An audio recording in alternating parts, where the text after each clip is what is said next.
بسم اللہ الرحمن الرحیم بلغ العلا بکمالہ کشف الدجا بجمالہ حسنت جمیع خصالہ صلو علیہ وآلہ۔ کائنات کے تاجدار رحمت عالم صلی اللہ علیہ وآلہ وسلم کی پاک ذات پر لاکھوں کروڑوں درود و سلام۔ آج ہم جس ٹاپک پر بات کریں گے وہ یہ ہے کہ جب کائنات کے تاجدار رحمت عالم صلی اللہ علیہ وآلہ وسلم ابھی نبوت کا اعلان نہیں کرتے، آپ علیہ الصلوۃ والسلام دو جہان کے سردار کے ساتھ محبت رکھنے والے آپ کی ذات پر ایمان لانے کے لیے بے تاب ہیں۔ کئی لوگ تو ایسے ہیں کہ جنہوں نے کائنات کے تاجدار رحمت عالم صلی اللہ علیہ وآلہ وسلم کی پاک ذات پر ایمان اس وقت لائے صرف نشانیاں سنی اور آپ علیہ الصلوۃ والسلام کی ذات پر ایمان لائے، جن کے اندر حضرت سلیمان فارسی رضی اللہ تعالی عنہ جلیل القدر صحابی، جن کو ایک عیسائی راہب نے آقا علیہ الصلوۃ والسلام دو جہان کے سردار کا تعارف کروایا۔ حضرت ابان بن سعید رضی اللہ تعالی عنہ، یہ بھی بنو امیہ سے تعلق رکھتے ہیں۔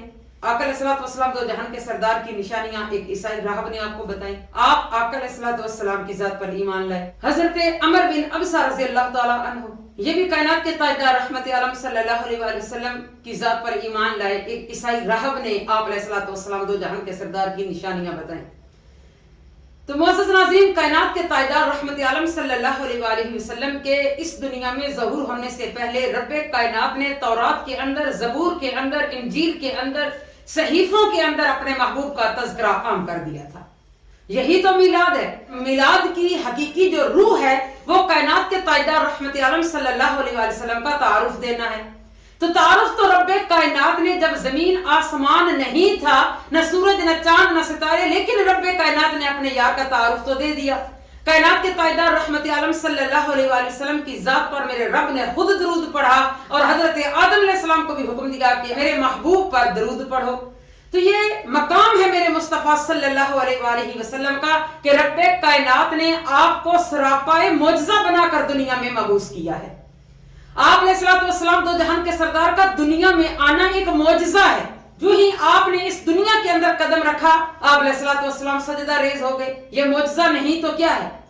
تو کائنات کے تاجدار رحمت عالم صلی اللہ علیہ وآلہ وسلم کو تمام علوم دے کر میرے رب کائنات نے دنیا میں مبعوث فرمایا۔ کائنات کے تاجدار نے فرمایا انما بعثت معلما، مجھے معلم بنا کر دنیا میں بھیجا گیا ہے۔ تو آپ علیہ الصلوۃ والسلام دو جہان کے سردار کو رب کائنات نے اتنا نوازا کہ بندہ وہاں پہنچ ہی نہیں سکتا کہ میرے محبوب کریم صلی اللہ علیہ وآلہ وسلم کا مقام کیا ہے، میرے محبوب کا مقام کیا ہے۔ جدوں بھی سوچاں تے سوچ بولے کہ اوتھے خیالاں دی کی رسائی جتھے ٹھکانا حضور دا ہے۔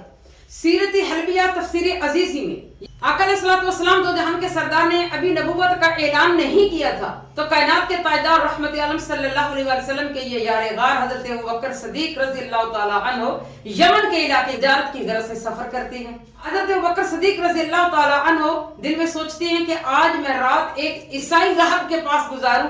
جب حضرت ابوبکر صدیق رضی اللہ تعالی عنہ ان کے پاس پہنچے، وہ شیخ نحیف، کمزور اور ضعیف ہیں، 390 سال عمر ہے، آپ کے وجود پر ماس تک نہیں، ان کی آنکھوں کی بینائی اور کانوں کی شنوائی ختم ہے، ان کے چہرے پر ان کی بھووں کے بال پڑے ہیں۔ حضرت ابوبکر صدیق رضی اللہ تعالی عنہ جب داخل ہوئے تو وہ پوچھتے ہیں کہ تم کون ہو؟ حضرت ابوبکر صدیق رضی اللہ تعالی عنہ نے فرمایا کہ میں عبداللہ ہوں۔ پھر پوچھتے ہیں کہ آپ کے والد کا کیا نام ہے؟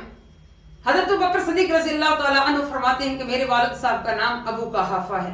اس شیخ نے اپنے چہرے سے بالوں کو ہٹایا اور حضرت سیدنا ابوبکر صدیق رضی اللہ تعالی عنہ کو مخاطب کر کے فرمایا کہ اس طرح کرو، اگر برا محسوس نہ کرو تو اپنے پیٹ سے کپڑا ہٹاؤ تاکہ میں تیرے پیٹ پر ایک تل ہے سیاہ، میں اس کو دیکھنا چاہتا ہوں۔ سیدنا حضرت ابوبکر صدیق رضی اللہ تعالی عنہ فرماتے ہیں کہ میں نے پیٹ سے کپڑا ہٹایا تو اس شیخ نے کہا کہ تمہاری کنیت ابو بکر ہے، تم قبیلہ تمیم سے تعلق رکھتے ہو، مکہ سے آئے ہو، تجارت کی غرض سے آئے ہو۔ حضرت سیدنا ابوبکر صدیق رضی اللہ تعالیٰ عنہ حیران ہو گئے، شیخ کی آنکھوں میں فرط محبت کی وجہ سے آنسو آ گئے۔ حضرت ابوبکر صدیق رضی اللہ تعالیٰ عنہ نے فرمایا کہ اے شیخ، میں آپ کی زیارت کے لیے آیا ہوں اور آپ مجھے دیکھ کر بے تاب ہو رہے ہیں، یہ کیا ماجرا ہے؟ وہ شیخ کہنے لگا کہ ابو بکر میں تورات، انجیل اور زبور کا عالم ہوں، میری اس وقت عمر 390 سال ہے، میں نے آسمانی کتابوں میں پڑھا ہے کہ ایک اللہ رب العزت کا پیارا نبی اور رسول آئے گا جس کا نام آسمانوں کی دنیا میں احمد اور زمین کی دنیا میں محمد ہوگا۔ ان کے والد کا نام عبداللہ ہوگا، ان کے دادا کا نام عبد المطلب ہوگا، وہ قبیلہ بنو قریش اور ہاشمی خاندان سے ہوں گے، یتیم پیدا ہوں گے، اور جو اس آخری نبی پر سب سے پہلے ایمان لائے گا وہ عبداللہ ہوگا۔ تو میں نے آپ کو پہچان لیا ہے اے ابو بکر، میں آپ کو گواہ بنا کر یہ اعلان کرتا ہوں کہ میں اس نبی کامل، اس کائنات کے تاجدار، اس رب کائنات کے حبیب پر ایمان لاتا ہوں۔ اے ابو بکر جب تو مکہ میں جائے میرا سلام عرض کرنا۔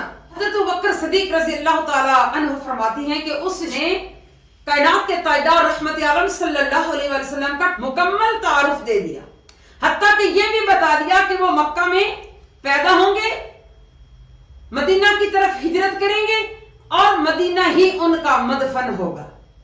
حضرت ابوبکر صدیق رضی اللہ تعالیٰ عنہ فرماتے ہیں کہ جب میں واپس آیا تو آقا علیہ الصلوۃ والسلام دو جہان کے سردار مکہ میں اعلان نبوت کر چکے تھے اور قریش مکہ آپ کے مخالف تھے۔ تو کائنات کے تاجدار رحمت عالم صلی اللہ علیہ وسلم کی بارگاہ میں حاضر ہوا، آپ علیہ الصلوۃ والسلام کے ہاتھ مبارک پر میں نے بیعت کی اور کائنات کے تاجدار رحمت عالم صلی اللہ علیہ وسلم نے مجھ کو اپنی غلامی میں لیا۔ سبحان اللہ۔ تو پھر حضرت ابوبکر صدیق کائنات کے تاجدار رحمت عالم صلی اللہ علیہ وسلم کی بارگاہ میں عرض کرتی ہیں کہ یا رسول اللہ صلی اللہ علیہ وسلم، اگر مجھ سے کوئی نبوت کی دلیل مانگے تو میں کیا دوں؟ کائنات کے تاجدار رحمت عالم صلی اللہ علیہ وسلم نے فرمایا اے ابو بکر، کیا وہ 390 سال کے جو بوڑھے نے آپ کو میری نشانیاں بتائیں، کیا وہ کم ہے میری نبوت کی دلیل؟ حضرت ابوبکر صدیق رضی اللہ تعالی عنہ حیران ہو گئے، کیونکہ آپ نے ابھی یہ بات کائنات کے تاجدار رحمت عالم صلی اللہ علیہ وسلم کو نہیں بتائی تھی۔ عرض کرنے لگے یا رسول اللہ صلی اللہ علیہ وسلم، یہ میرے سوا اور اس شخص کے سوا اور اللہ کے سوا کوئی نہیں جانتا، یہ بات آپ کو کیسے پتا چل گئی کہ میری اس شیخ سے ملاقات ہوئی ہے؟ تو کائنات کے تاجدار رحمت عالم صلی اللہ علیہ وسلم نے فرمایا ابو بکر، وہ علیم خبیر ہے، وہ سمیع علیم ہے، ہم بولتی ہیں تو وہ سنتا ہے، ہم نہ بولیں تو وہ جانتا ہے، اور جس پروردگار نے مجھ کو سید الابرار بنا کر بھیجا، جس رب العزت نے مجھ کو آخری نبی بنا کر بھیجا، جس رب العزت نے مجھ کو نبیوں کا سردار بنا کر بھیجا، کائنات کا دلدار بنا کر بھیجا، اسی اللہ رب العزت نے مجھے یہ بتایا۔ سبحان اللہ، یہ ہے میرے نبی کی شان کہ کائنات کے تاجدار رحمت عالم صلی اللہ علیہ وسلم کو جو رب کائنات نے آنکھیں عطا فرمائیں، ان آنکھوں جیسی کسی کی آنکھ نہیں۔ کائنات کے تاجدار رحمت عالم صلی اللہ علیہ وسلم کے ہاتھ مبارک جیسے کسی کے ہاتھ نہیں، وہ ہاتھ ایسے ہاتھ ہیں کہ ایک انگلی کا اشارہ زمین پر کھڑے ہو کر کریں تو کائنات کے تاجدار رحمت عالم صلی اللہ علیہ وسلم کی شان یہ ہے کہ چاند کے 2 ٹکڑے ہو جائے۔ وہ آنکھ اس قدر میرے رب کائنات نے خوبصورت بنائی ہے کہ عرش اولا سے لے کر تحت ثری تک میرا نبی، میرا کائنات کا تاجدار سب کچھ دیکھ لیتا ہے۔ آقا علیہ الصلوۃ والسلام دو جہان کے سردار کو رب کائنات نے وہ بصارت عطا فرمائی، وہ بصیرت عطا فرمائی کہ میرے آقا علیہ الصلوۃ والسلام کا فرمان ہے کہ پوری دنیا کو میں ایسے دیکھتا ہوں جیسے تم ایک ہتھیلی کو دیکھتے ہو۔ تو معزز ناظرین، میرے آقا علیہ الصلوۃ والسلام دو جہان کے سردار کی شان کا جو مقابلہ کرے، عاشقاں ازلی اس نو چور ڈٹھا، اللہ والیاں گل مکا چھڑی کہ تساں ہور ڈٹھا اساں ہور ڈٹھا۔ اللہم صلی علی سیدنا و مولانا محمد و علی آل محمد و بارک وسلم وصلی علیہ۔